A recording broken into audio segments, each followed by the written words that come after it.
What's going on, guys? Anthony from Chronometer Check here, and today we have some really big news that I'm really excited about, and that is that Seiko just officially announced and released images and pictures of their new Seiko 5 sports divers that are rumored to replace the SKX.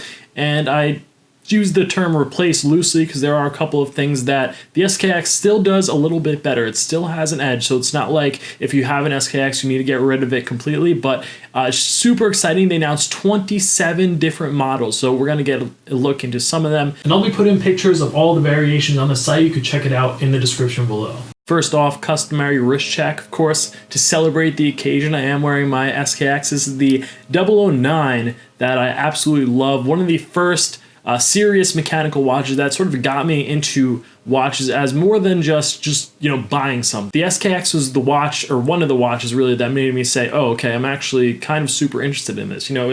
It's more than just like a fashion accessory, right? It's a tool. It's kind of like a mechanical connection to a time before there was technology that was this advanced, and with all the working parts and the mechanics, it's very fascinating to me, and it's just absolutely beautiful. I love the SKX, so this one will forever remain in my collection even after the new Seiko 5 sports divers come out. So with that said, let's talk about these divers. So first of all, right off the bat, you see it has a different logo. So this is no longer a Seiko SKX. This is under the Seiko 5 line, but it's also under the Sports. So it's a Seiko 5 Sports, and they decided to create a completely new logo for it, which is kind of like a sideways S or a 5, and it's kind of like a hybrid of the Seiko 5 badge and the Seiko Sports logo. As you can see, it has kind of like the same aesthetic, the same case shape, the same crown at the 4 o'clock position, and roughly the same dimensions. I believe this is 42.5 millimeters in diameter, so again, roughly the same dimensions. There are a couple of things that are slightly different for better or worse. So first of all, right off the bat, you see it no longer has a ISO certification,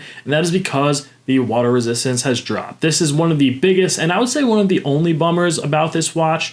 It actually dropped to 100 meters, so it's no longer an ISO certified dive watch, but of course 100 meters you can still go swimming with it, not a problem, but that is kind of a little bit of a bummer. But on the plus side, we do have a new upgraded NR36 movement. It's not new to Seiko, but new to the SKX. So the SKX actually uses a 7S26, which is the lowest grade of Seiko movement. It's in a bunch of the Seiko 5s, and the NR36 is just a slightly upgraded version of it that has hacking and hand winding, which is a feature that I'm sure many of you guys have been wanting for a really long time in our SKX. Some people even mod it to put that same exact movement in the SKX already. It has applied hour markers, which looks really sweet. Some may like that, some may hate that, some may prefer the original design of the SKX with just the painted loom. So now they have 5 different styles with each their own name and kind of different variants within the style. So that's what we're going to get into. So first up, we have the Seiko 5 Sports style. Yes, that's right. It is called a Seiko 5 Sports,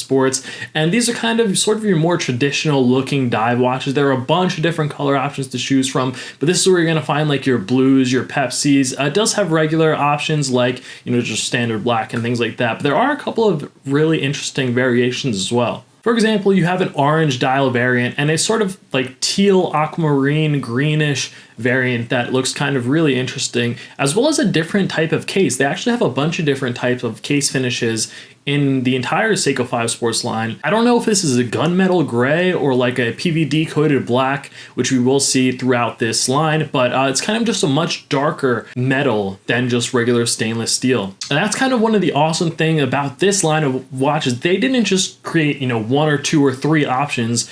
They have a gazillion different models, so you're sure to find a SKX that you want. I feel like Seiko really did a good job of kind of like making it a great introductory watch with all these designs. If you're somebody getting into watches, there's probably one that is most likely going to speak to you. So next up, we have the Seiko 5 Sports Suits. So I guess this is their attempt at like a dressy dive watch.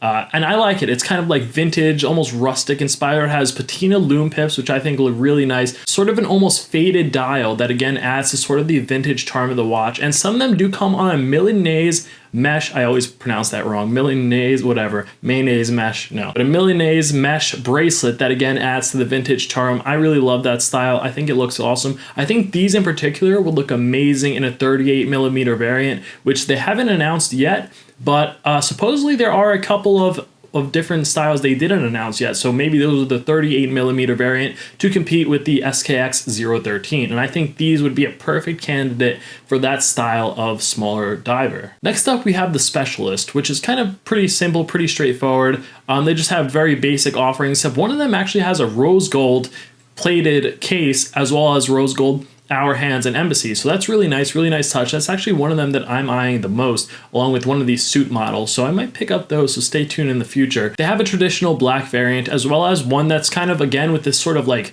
gunmetal gray case. It doesn't quite look like a black PVD case, but it definitely looks darker than a regular stainless steel case. So I'm not really sure what's the deal with that yet, but I guess we'll find out in the future. And these three come on sort of an alligator embossed strap that I assume is going to be, you know, maybe combined with rubber to make it waterproof, or it might just be like an alligator embossed rubber strap, or it might just be a leather strap altogether. Next up, we have the Street, these are actually definitely black PVD coated. These are blacked out, everything, the bezel insert, even the day and date wheel is absolutely blacked out. So these look really sweet. One of them is just all black, and one of them has blue loom pips and blue accents on the hands and the bezel insert, as well as there's a red variant as well. So these are really cool.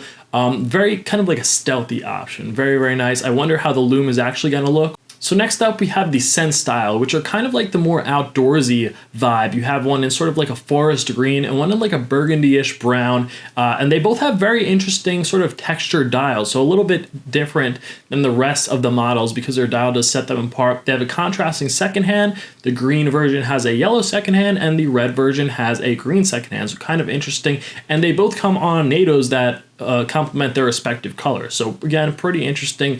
Seiko definitely mixed it up, not only with the variations of the watches themselves, but also the bracelets. So we see all different types of new bracelets and straps that they haven't included in the previous SKX. Before, it was either you could just get the Jubilee bracelet or the rubber style bracelet, and that was it. You were stuck. So yeah, and also supposedly these have a see-through case back. I'm not sure if that's confirmed yet, but I did hear that. I've been reading a bunch about it, and you know, different people will say different things, but I've heard that it has see-through case back. So that could be a reason that maybe the water resistance dropped. I'm not sure. Kind of a little bit of a bummer again about the water resistance, but so two of my personal favorites are the Suit and the Specialist, especially in the rose gold. I think those are kind of interesting. I love the patina loom of the Suit and the rose gold case in the Specialist. But let me know down below what your guys' favorite is, which one you're going to be picking up, if any. Oh, by the way, the MSRP is $285, so not too bad considering we're getting hacking and hand winding. Thanks so much for watching, guys. I really did appreciate it. There'll be an article a little bit more in depth on the site in the description down below. Don't forget to leave a like, and please share this video to, you know, other watch people, and let them know about the new SKX. It's not an SKX. It's not ISO certified. Let them know about the new Seiko 5. Subscribe for more. Thanks for watching.